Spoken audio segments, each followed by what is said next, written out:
My name is Ololade Kaka, and thank you for clicking on my YouTube channel. In case today is your first time of watching, I'm super excited to have you. Kindly subscribe to this YouTube channel and turn on your notification button so you can get updates whenever I post a new video.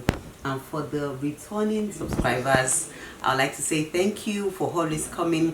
Thank you for watching my videos, and please note that you are free to share the video anytime. Okay, so this video is specially for those that are planning to get married in year 2022, and the title of the video is how to get married with a low budget in year 2022. Note that I do not have a problem with having a lot of money and planning to spend a lot of money on your wedding.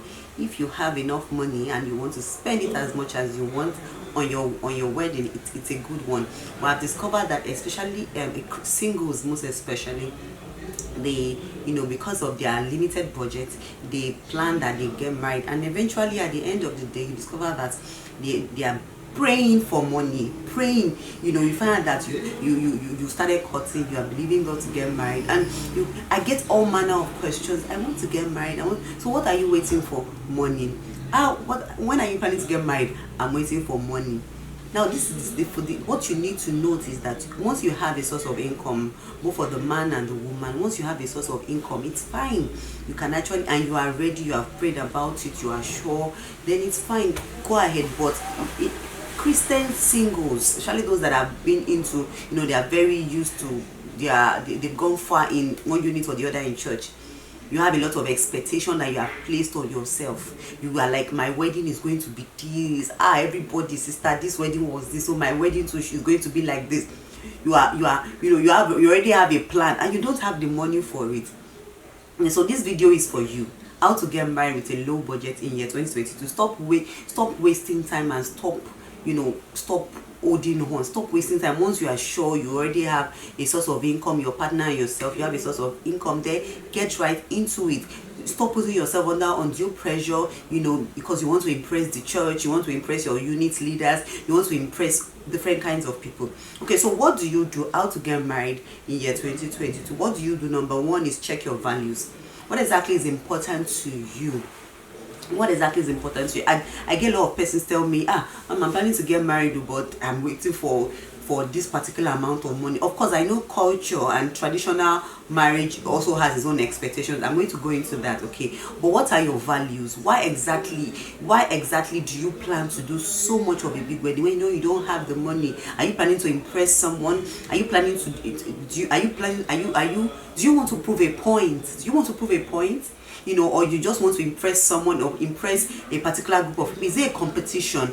What are your values? What is important to you? Is it not to start that supernatural marriage that should be important to you, or to wait and be cutting and spending a long time, and you start doing what you are not supposed to do as Christians? Okay, so check your values, number one. Number two is pick a date. Pick a date. You are walking by faith. You pick a date. Like when I was speaking with a group of people in January, I told them, you plan to get married this year, pick a date. If you have not picked a date, then you don't have plans. Pick a date. It could be November, it could be anytime. Make sure you pick a date. You walk by faith, okay? Then have a budget. This budget does not mean that you don't have faith, okay? And then you plan based on what you have. You don't plan according to other people's purse. You don't plan that my auntie is going to give me this, my unit dealer will give me this person in this unit will give me this big woman in the church will give me this. No, you have a budget. A budget is what you need for your wedding. And then the most important thing is what is personal to you and your spouse. Now let me quickly talk about the traditional marriage. The area you should be praying for is not, God, give me money, God, give me money so that I can make a point. Is to pray to find favor when you're doing your traditional marriage, because that is very important. I do not have anything against culture, and I know that a lot of culture have a very high list when it comes to traditional rites. So you pray to find favor in the sight of your wife's family, your wife's father and parents and all of that, and pray that God will help you go before them so that they can actually be considerate when it comes to the list, and so that they can work within your budget. This should be your major prayer point, that God provide money so that I can God provide money for me to be able to do the right, and also for me to find favor. Because somebody told me 2 weeks ago, 3 weeks ago, that the list, or the list that I was giving to him is like a million naira. I mean, how is that going to happen when you know how much you are earning?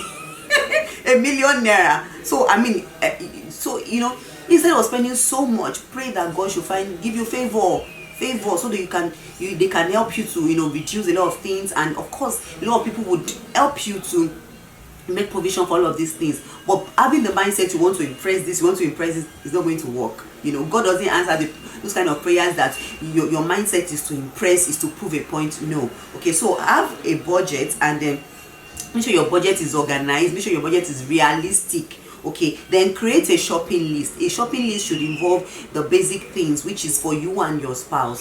The basic things, in case you do not have a family where, I mean, there's a lot of resources, or there's limited resources, and you might not really be getting enough supply, you know, from your family. You know, so have a shopping list, know what you are buying, and of course, try and stick to your shopping list, stick to it. Okay, then create a guest list. Now listen to this, all this DJ, what's it called now, you get an MC. Do you know it is not even compulsory?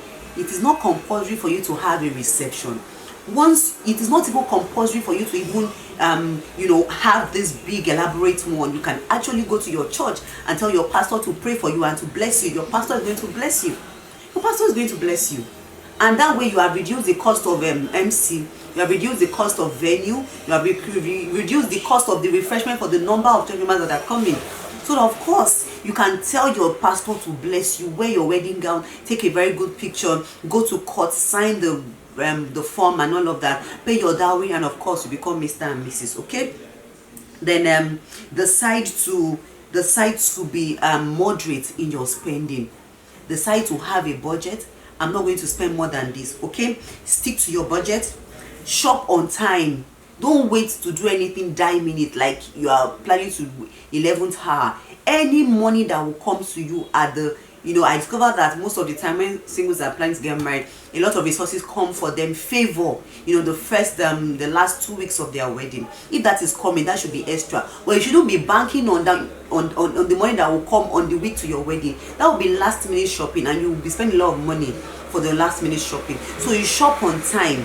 Okay, shop on time. And then you don't need a bridal train. You don't need a bridal train if you know you can't afford it, except they want to foot their bills. You don't need the Ashoebi from those of us in Nigeria. We just have a particular attire we wear, except you know that they are going to pay for it by themselves. You don't need to overstretch yourself. Now remember that you're not planning to impress anybody. Okay, and then tell your pastor or the marriage committee, this is what you have and this is what you can afford, and meet your pastor to bless you. Okay, you can even take a picture. You can design on Canva, design your invitation, put it up on Facebook for anybody that you care to, you know, to invite. Okay, and then you can even take a picture with your phone, and later on after the wedding, when you have a lot of money, you can go and frame it up and do an album and all of that. Make sure that you are not praying and over pressurizing yourself because of money. The favor you need from God is favor for unusual kind of supply, and favor in the sight of your in-laws, because sometimes culture and in-laws can be very wonderful with their request. Okay, I hope this video has been helpful to you. Have a beautiful day.